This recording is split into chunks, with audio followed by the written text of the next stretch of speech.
Halo Civil Society, selamat datang kembali di Baca Lantang Radio.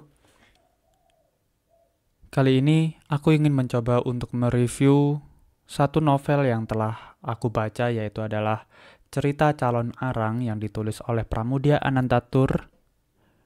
Dan inilah reviewku.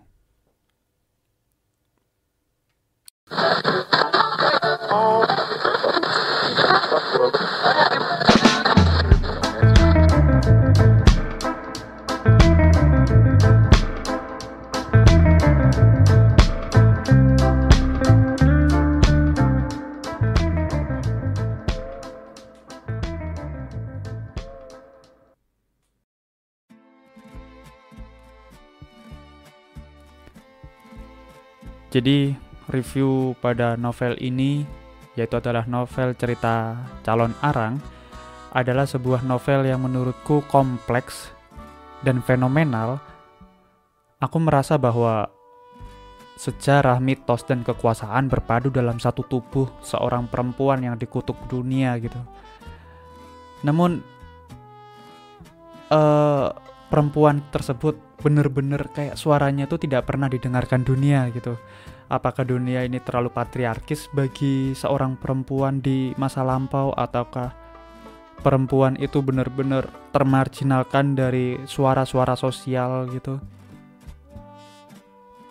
Tapi ini adalah sebuah reflektif yang bagiku sangat oke. Reflektif yang oke itu benar-benar lahir dari kepala jeniusnya Pramudia Anantatur.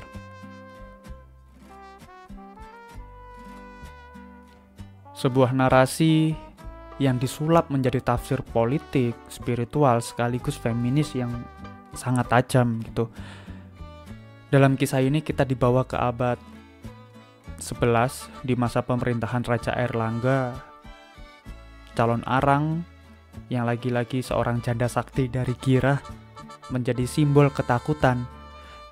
Kalau kita kembali lagi ke dalam novel-novelnya Pramudia Anantatur,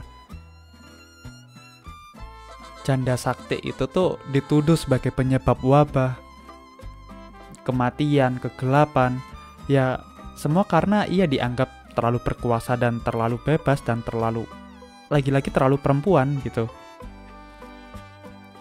Masih ingat kan, anaknya Ratna Manggali menjadi korban dari stigma itu, dan dimana sosial yang ada di sekelilingnya tak berani gitu.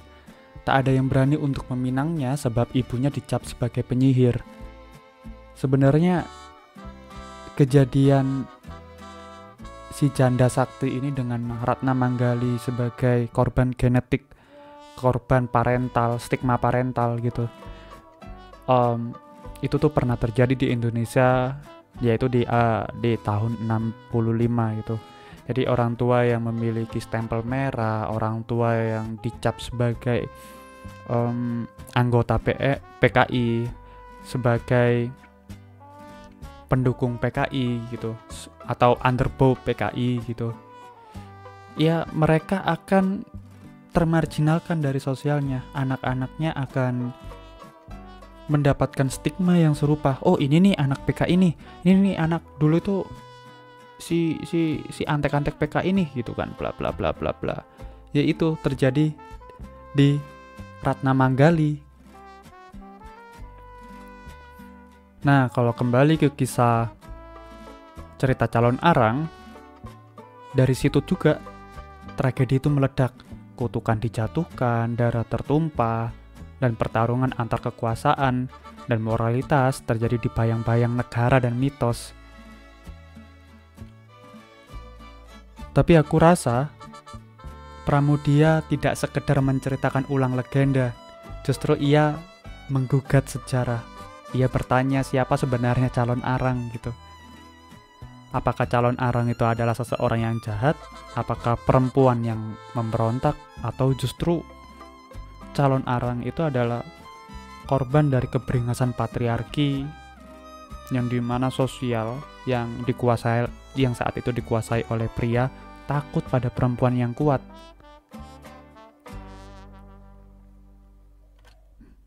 Dengan ciri khasnya, Pram seperti di novel-novel lain, seperti di Candedes yang membahas tentang pemberontakan, atau Kartini yang menggugat tentang kepatriarkisan, atau Bumi Manusia dan tetraloginya, dia menggugat atas sesuatu yang tidak dikehendaki oleh Pram itu sendiri.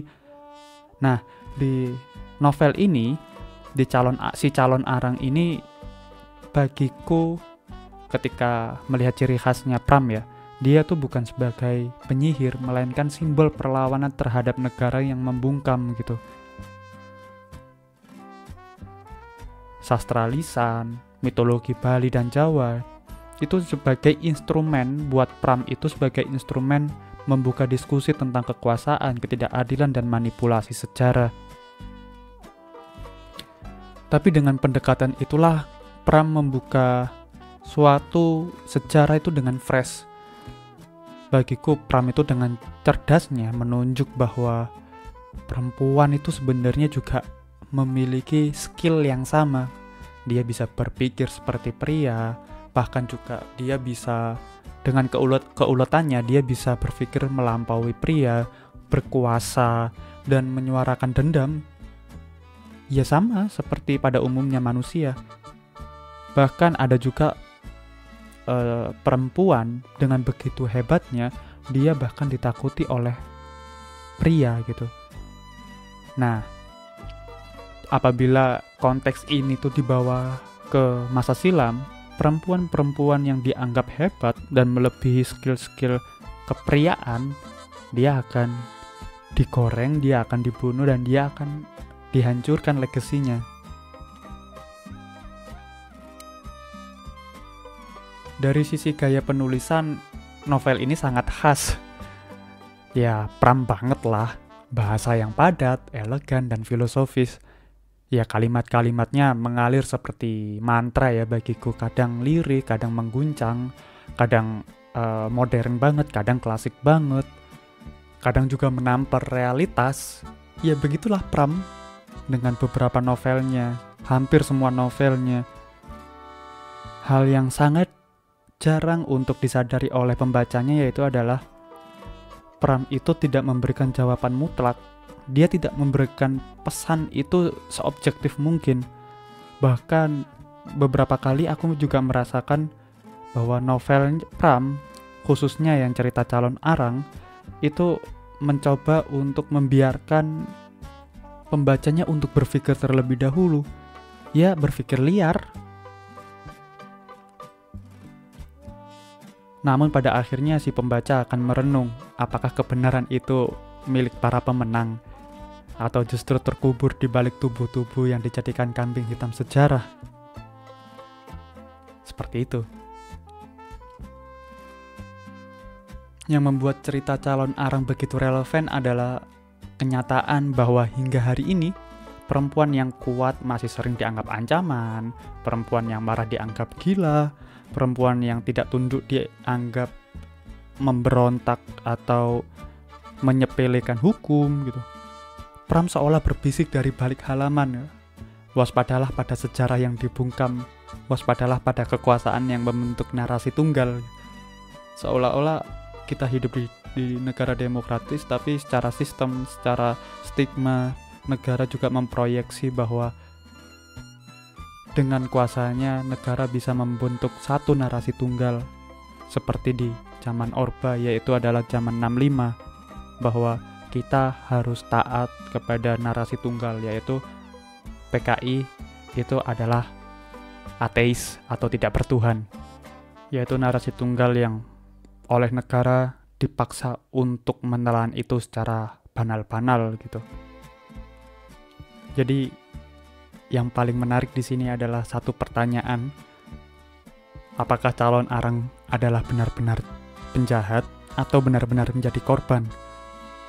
Itu sebenarnya pertanyaan yang tidak bisa dijawab cepat karena setiap zaman mempunyai rel-relnya sendiri, jalan kisahnya sendiri. Bahkan untuk masa depan rel itu akan kita susun di hari ini gitu. Jadi pertanyaan itu tak akan pernah selesai, tapi Pram menyuguhkan sesuatu Pram menyuguhkan objek yang harus direnungkan oleh pembacanya.